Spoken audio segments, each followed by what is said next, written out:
નમસ્કાર મિત્રો, આપણે મકાઈનું વાવેતર કર્યું હતું 50 વીઘા. આજે અમારા 1-2 વીઘાના પ્લોટ ઉપર અમે આવ્યા છીએ અને તમે વિડીયોની મારફતે જોઈ રહ્યા છો કે પાયોનિયર P3302 એનું વાવેતર કર્યું હતું.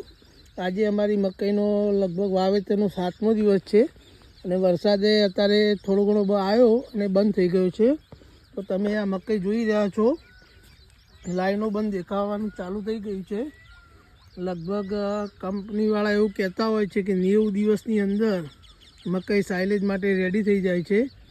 તો તમે આ મકાઈનો ખેતર જોઈ શકો છો અને કોઈ પણ મિત્રને વાવવી હોય તો પાયોનિયરની P3302 અત્યારે બેસ્ટ રહેશે અને સારું રિઝલ્ટ પણ મળશે.